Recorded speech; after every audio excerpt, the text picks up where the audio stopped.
മുൻ chief secretary Shri Jiji Thomson telephone ലൈനുണ്ട്. ജിജി തോംസൺ, ഏറ്റവും ഒടുവിൽ നഗരമാലിന്യത്തിന്റെ ഇരയായി ഇതാ ജോയി നമ്മുടെ കൺമുമ്പിലുണ്ട്. മൃതദേഹം ഇപ്പോൾ മെഡിക്കൽ കോളേജ് ആശുപത്രിയിൽ വിശ്രമിക്കുകയാണ്. ഇനിയും ഇപ്പോഴും നഗരവാസികളെ നമ്മൾ വല്ലാത്ത തോതിൽ കുറ്റപ്പെടുത്തണം. കാരണം ഇത് ആമയിഴഞ്ചാൻ തോട്ടിൽ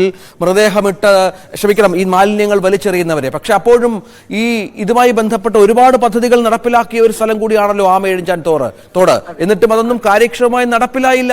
അതിന്റെ ഇര കൂടിയായി ജോയി മാറുന്നു. ആദ്യമേ തന്നെ ഈ പാവപ്പെട്ട മനുഷ്യന്റെ നിര്യാണത്തിലെ എന്റെ അഗാധമായ ദുഃഖം ഞാൻ രേഖപ്പെടുത്തുന്നു. ഇത് വാസ്തവത്തിൽ ഇത് ഒരു കൊലപാതകമാണ്. ഒരു മനുഷ്യനെ കൊലയ്ക്ക് കൊടുക്കുകയാണ് ചെയ്തത്.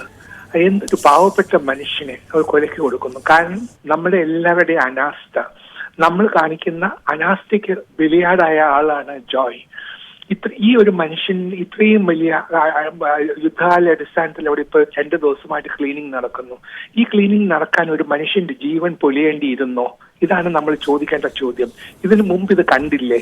ഇന്നലെ വരെ പറഞ്ഞുകൊണ്ടിരുന്നത് എന്താണ്? റെയിൽവേ സ്റ്റേഷനിൽ നിന്നും എടുത്തെറിയുന്ന പ്ലാസ്റ്റിക് കുപ്പികളാണ് പ്രശ്നം ഉണ്ടാക്കുന്നതെന്ന് നമ്മൾ ചിത്രങ്ങളിൽ കാണുന്നുണ്ട്. എന്തെല്ലാം മാലിന്യങ്ങളാണ് ഉള്ളത്.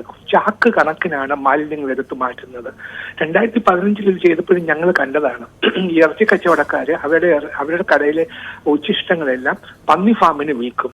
ആ പന്നി ഫാമിന്റെ കോൺട്രാക്ടർ വന്നത് ഈ ചാക്കിൽ കളക്ട് ചെയ്തിട്ട് അതെല്ലാം ആമയിഴച്ചാൻ തോട്ടിൽ നിക്ഷേപിച്ചിട്ട് അയാളങ്ങ് പോകും. എല്ലാം രാത്രിയുടെ മറവിൽ ചെയ്യുന്ന കാര്യങ്ങളാണ്. ഇതുപോലെ ഓരോ സ്ഥലത്തും ആശുപത്രി മാലിന്യങ്ങൾ എടുത്തെറിയുന്നത്. ഇവിടുത്തെ ഏറ്റവും വലിയ ആശുപത്രികളുടെ അടുത്തൂടെ പോകുന്ന തോടുകൾ പോയി നോക്കൂ, എന്തും മാത്രം ആശുപത്രി മാലിന്യങ്ങൾ അവിടെ കിടപ്പുണ്ടെന്ന്. ഇതൊക്കെയാണ് നമ്മൾ തടയേണ്ടത്. ഇത് തടയേണ്ടത് ആരാണെന്ന് ജനങ്ങൾക്ക് എല്ലാവർക്കും അറിയാം. അപ്പൊ നമ്മൾ മറ്റൊരാളുടെ പേരിൽ കുറ്റം ചാരി വെച്ചിട്ട് കാര്യമൊന്നുമില്ല. കോർപ്പറേഷൻ അതിർത്തിയിൽ ചെയ്യേണ്ട ജോലി കോർപ്പറേഷൻ ചെയ്യണം. അല്ലാത്ത സ്ഥലത്ത് ചെയ്യേണ്ടത് അതിന് ഉത്തരവാദപ്പെട്ടവർ ചെയ്യണം. ഇവരെ എല്ലാവരും ഏകോപിപ്പിക്കേണ്ടുന്ന ജോലിയാണ് ഗവൺമെന്റിനുള്ളത്. സർ, ഇവിടെ എനിക്ക് മനസ്സിലാകുന്നത് റെയിൽവേ ഉണ്ട്, നഗരസഭയുണ്ട്, നാഷണൽ ഹൈവേ ഉണ്ട്, പൊതുമരാമത്ത് വകുപ്പുണ്ട്, irrigation, minor, KSEB, water authority, Trivandrum development authority, അങ്ങനെ എത്ര വിഭാഗങ്ങളുണ്ട് ഇതുമായി ബന്ധപ്പെട്ട് പ്രവർത്തിക്കുന്നവർ. ഇവർക്ക് ആർക്കും ഒന്നും ചെയ്യാൻ പറ്റാതെ നമ്മൾ നഗരവാസികളെ മാത്രം കുറ്റം പറഞ്ഞിട്ട് കാര്യമുണ്ടോ? ഇല്ല, അതാണ് ഇത്രയും ഏജൻസികൾ ഉള്ളത് കൊണ്ടാണ് ഞാൻ പറയുന്നത്. ഇതിനെ ഏകോപിപ്പിക്കാൻ നമുക്ക് സംസ്ഥാന തലത്തിലെ ഒരു അറേഞ്ച്മെന്റ് ഉണ്ടാവണം. അതിന് നമ്മുടെ കയ്യിലൊരു വജ്രായുധമുണ്ട്. അതിന്റെ പേരാണ് നാഷണൽ ഡിസാസ്റ്റർ മാനേജ്മെന്റ് ആക്ട് 2005. അതിൽ ആവശ്യങ്ങൾക്ക് നമ്മളുടെ നിയമ പരിരക്ഷയുണ്ട്. നമ്മൾ എടുക്കുന്ന നടപടികൾക്ക് കോടതികൾക്ക് ഇടപെടാൻ സാധിക്കില്ല. ഹൈക്കോടതിയിലും സുപ്രീം കോർട്ടിലും മാത്രമേ അത് പരിഗണനയിൽ എടുക്കുകയുള്ളൂ. അതിന്മേലുള്ള ആക്ഷേപങ്ങൾ അല്ലെങ്കിൽ അപ്പീലുകൾ അങ്ങനെയൊക്കെ ഉള്ളപ്പോൾ നമുക്കിത് ചെയ്യുന്നതിന് എന്താണ് തടസ്സം? ഇത് ഇത്രയും എന്തോരം മാലിന്യങ്ങൾ ഇപ്പോഴും തന്നെ നമ്മൾ ആ ശവശരീരം എടുത്ത സ്ഥലത്ത് ആമയിഴഞ്ചാൻ തോട്ടിൽ കിടക്കുന്ന ഈ മാലിന്യങ്ങൾ എവിടെ നിന്നും വന്നു? ഇത് പിന്നെ റെയിൽവേ സ്റ്റേഷൻ റെയിൽവേക്കാരെ എടുത്തെറിയുന്ന അഴുക്ക് മാത്രമാണോ ഇത്? അതൊന്നും ഉണ്ടാവാം.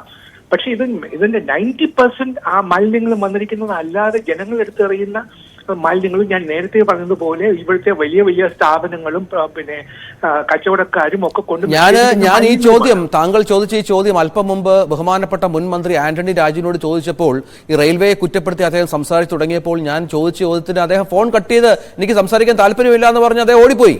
ഇതാണ് ഭരണാധികാരികളുടെ സമീപനം. ഇത് വാസ്തവത്തിൽ ഇതൊരു വലിയ നമുക്ക് ഇതിനേക്കാളും വലിയ ലജ്ജാകരമായ ഒരു അവസ്ഥാവിശേഷമില്ല. ഞാനത് ഏതെങ്കിലും ഗവൺമെന്റിനെ കുറ്റപ്പെടുത്താൻ വേണ്ടി പറയുന്നതല്ല. ഞാൻ എന്റെ സഹപ്രവർത്തകരായിരുന്ന ഉദ്യോഗസ്ഥന്മാരോടാണ് ഞാൻ ഇത് പറയുന്നത്.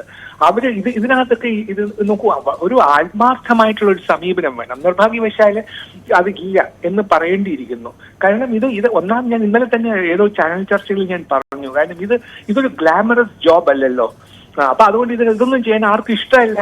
ഇത് ചെയ്യേണ്ടി വരുന്ന ഉദ്യോഗസ്ഥന് അവിടെ ഒന്നുമില്ലെങ്കിൽ അവിടെ പോയി നിൽക്കുകയോ അവിടെ അഴുക്ക് ചാലത്തിന്റെ അടുത്തുകൂടെ പോവുകയോ കൊതുകടി കൊള്ളുകയോ അമേറ്റത്തിൽ ചവിട്ടുകയോ ഒക്കെ ചെയ്യേണ്ടി വന്നേക്കാം. അങ്ങനെയൊക്കെ ചെയ്യാൻ തയ്യാറുള്ള ആളുകൾ തീർച്ചയായിട്ടും സർക്കാർ ഉദ്യോഗസ്ഥന്മാരുടെ കൂട്ടത്തിലുണ്ട്. എനിക്ക് നന്നായിട്ട് അറിയാം. അങ്ങനെയുള്ളവരെ തേടി പിടിച്ച് അവരെ കൊണ്ട് അവർക്ക് മുൻഗണന കൊടുത്തുകൊണ്ട് ഈ പരിപാടി ആവിഷ്കരിക്കേണ്ടത് ഏറ്റവും അത്യാവശ്യമാണ്. അതാണ് നമ്മൾ 2015 ചെയ്ത് വീണ്ടും ഞാൻ അതിനെക്കുറിച്ച് പറയുന്നത്. നമ്മുടെ മുൻപിൽ ഒരു മോഡലുണ്ട്. അതിന്റെ ക്രെഡിറ്റ് എനിക്ക് തരണ്ട.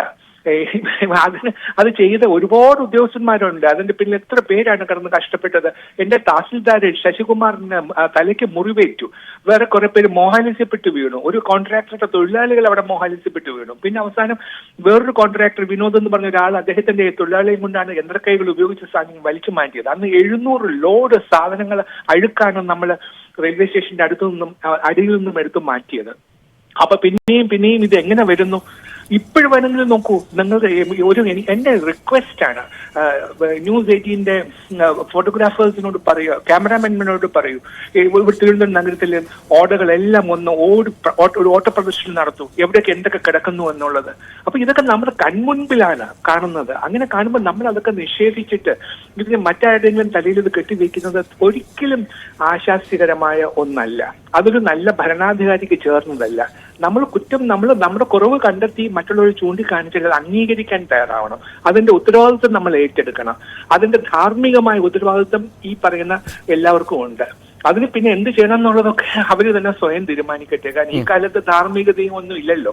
അതുകൊണ്ട് ധാർമ്മിക ഉത്തരവാദിത്വം ഏറ്റെടുത്ത് ആരെങ്കിലും എന്തെങ്കിലും ചെയ്യുമെന്ന് പ്രതീക്ഷിക്കുന്നത് തന്നെ അസ്ഥാനത്താണ്. സാറ് ഈ ഓപ്പറേഷൻ അനന്ത എന്ന മറ്റൊരു താങ്കൾ അതിന്റെ പ്രോജക്റ്റിന് പ്രധാനപ്പെട്ട പങ്കാളിത്തം വഹിച്ച ആളാണ്. അത് തുടങ്ങി വെക്കുകയും അത് വലിയ പ്രതീക്ഷ നിർഭരമായി മുന്നോട്ട് പോവുകയൊക്കെ ചെയ്ത ഒന്നാണ്. അതുമായി മുന്നോട്ട് പോയപ്പോൾ താങ്കൾക്കുണ്ടായ അനുഭവം ഇതിനോടും ചേർത്ത് വെക്കാവുന്നതല്ലേ? അതെ, ഞാൻ അതിന്റെ വെളിച്ചത്തിലാണ് ഞാൻ സംസാരിക്കുന്നത്. അന്ന് നിർലോഭമായ സഹകരണം ഗവൺമെന്റിന്റെ ഭാഗത്തു നിന്നും എനിക്ക് ലഭിച്ചത് കൊണ്ടാണ് ഇതൊക്കെ ചെയ്യാൻ സാധിച്ചത്. അല്ലാതെ ഞങ്ങളുടെ ആരുടെയും മികവ് കൊണ്ടൊന്നുമല്ല. നല്ലൊരു ടീം അഹോരാത്രം പ്രവർത്തിച്ചു. ഗവൺമെന്റ് അതിനകത്ത് യാതൊരു ഇന്റർഫിയറൻസും നടത്തിയില്ല. ഗവൺമെന്റ് ഞാൻ ഉദ്ദേശിച്ചത് മന്ത്രിസഭ. അപ്പൊ അവരെ എല്ലാവരെയും അതിൽ നിന്നും മാറ്റി നിർത്തി ഞങ്ങൾക്ക് നല്ല ഫ്രീഡം തന്നു. ചെയ്യേണ്ട ജോലികൾ കൃത്യമായിട്ട് ചെയ്തോളാൻ പറഞ്ഞു.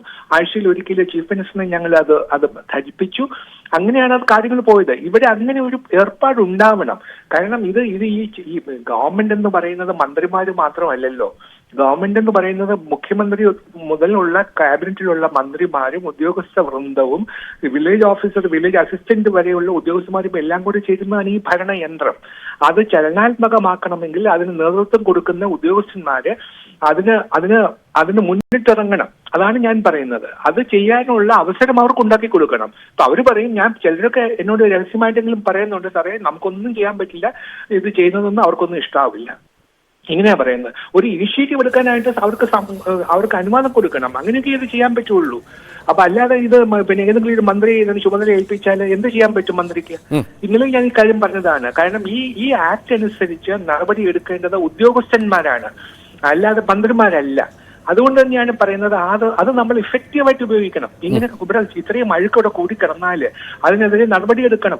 അവിടെ വീണ്ടും ഞങ്ങൾ കൈയേറ്റങ്ങൾ ഒഴിപ്പിച്ചത് നിങ്ങൾ കണ്ടതല്ലേ? അന്ന് ആ കൈയേറ്റങ്ങൾ ഒഴിപ്പിച്ച സ്ഥലത്ത് ഇന്നത്തെ സ്ഥിതി എന്താണെന്ന് പോയി നോക്കൂ. വീണ്ടും കൈയേറ്റങ്ങളാണ്. ഇതൊക്കെ ഒഴിപ്പിക്കാൻ എന്തിനാണ് കാലതാമസം ഉണ്ടാക്കുന്നത്? നന്ദി സർ, താങ്കളുടെ വിലപ്പെട്ട പ്രതികരണത്തിന് നന്ദി. ഏതായാലും ജിജി തോമസ് അദ്ദേഹം മുൻ ചീഫ് സെക്രട്ടറിയാണ്. ഓപ്പറേഷൻ അനന്ത എന്നൊരു പ്രോജക്ട് ആമയിഴഞ്ചാൻ തോട്ടിലടക്കം നടപ്പിലാക്കിയ ഉദ്യോഗസ്ഥനാണ്. അതിന്റെ അനുഭവങ്ങൾ കൂടി പങ്കുവെക്കുകയാണ് അദ്ദേഹം. ഞങ്ങളുടെ ബ്യൂറോ ചീഫ്